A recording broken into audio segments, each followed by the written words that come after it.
نانات وی کلشکر صدقا. اچھا یہاں ایک اور بات میں عرض کروں. جب ہم دلائل پیش کرتے ہیں نا تو یہ حضرات عام طور پر دلائل پیش کرنے کے انداز میں کہتے ہیں جی بخاری کی حدیث، بخاری کی حدیث، بخاری کی پیش کرو. ہم کہتے ہیں دیکھو عمل کے لیے محدثین نے بخاری کی حدیث کی ہونے کی شرط نہیں لگائی. کتنے بنیادی دین کے احکام اور مسائل ایسے ہیں بخاری میں موجود نہیں ہیں. کوئی آدمی کہے بخاری میں دکھاؤ گے تو پھر مانوں گا.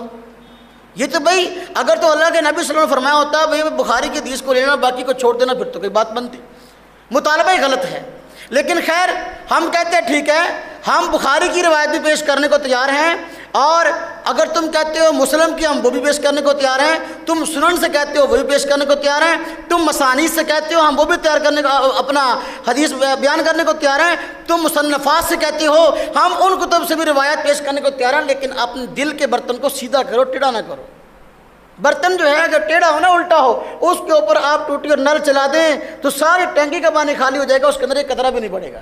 لیکن اگر برتن سیدھا کر دو تو تھوڑا سا پانی بھی نل کھولیں گے تو اپنا اس سے برتن بھر جائے گا. تمہارے دل کا برتن ٹیڑھا ہے.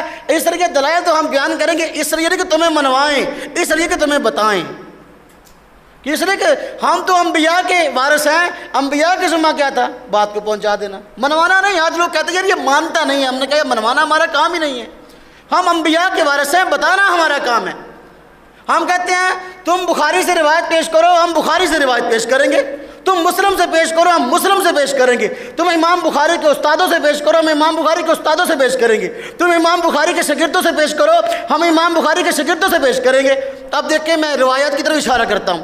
امام بخاری رحمۃ اللہ علیہ رکوع کے رفع الیدین کی روایت لائے. اس کے ترک کی روایت ایک میں نے پڑھ دی مالک بن حویرث رضی اللہ تعالیٰ عنہ سے کہ وہ واپس جا کر انہوں نے نماز پڑھائی ہے، اس نماز کے اندر رکوع کا رفع الیدین نہیں ہے. اب تم پیش کرتے ہو روایت رکوع کی بخاری سے.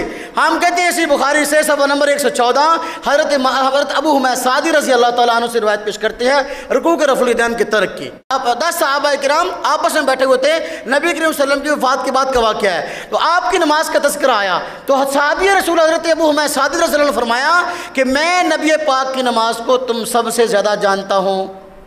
اب بیان کیا فرمایا جب شروع نماز کا تذکرہ ہے نا فرمایا کہ آپ جب نماز شروع کرتے تو رفع الیدین کرتے، لیکن جب رکوع کا بیان کیا تو پھر کیا فرمایا کہ جب آپ رکوع کرتے تو گھٹنوں پر اپنے ہاتھوں کو جما دیتے. وہاں رفع الیدین نہیں ہے. وہ کیا کہتے ہیں 10 صحابہ کرام موجود ہیں، تم سب سے زیادہ نبی کی نماز کو میں جانتا ہوں، محفوظ کرنے والا ہوں. شروع نماز کا رفع الیدین بیان کر دیا اور رکوع کی کیفیت بیان کی تو فرمایا کہ گھٹنوں پر آپ ہاتھ جما لیتے، وہاں رفع الیدین نہیں ہے. ہم کہتے ہیں دیکھو تم بخاری سے روایت پیش کرتے ہو، ہم نے بھی بخاری سے روایت پیش کر دی. اب کرو کیا بات ہے. اب پھر یا تو پہلے مطالبہ کریں گے بخاری سے پیش کرو، جب ہم پیش کریں گے تو پھر عقلی ڈھکوسلے چھوڑنا چھوڑ کر دیں گے. کہیں گے مثلا ایک کہنے لگا اس میں نہ کرنے کا تذکرہ ہے نہ کرنے کا تذکرہ ہے. میں نے کہا شروع نماز کے کرنے کا تذکرہ ہے. کہتا ہاں جی. تو میں نے کہا پھر رکوع کا کیوں بیان نہیں کیا صحابی نے؟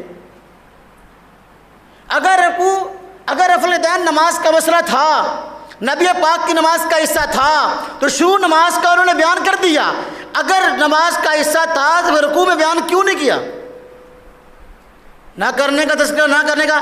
میں نے کہا دیکھو تمہارے غیر مقلد علماء خود اس بات کو تسلیم کر چکے السکوت فی معرض البیان بیان.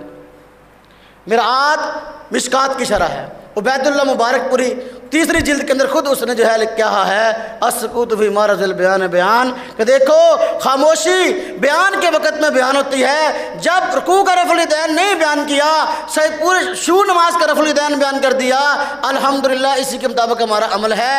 اور یہ السکوت فی معرض البیان بیان ہے محدثین کے اصول کے مطابق، فقہاء کے اصول کے مطابق. اب تم نے ماننا ہے مان لو، نہیں ماننا ہمارے لیے کافی ہے، نہیں ماننا ہمارے لیے کافی ہے.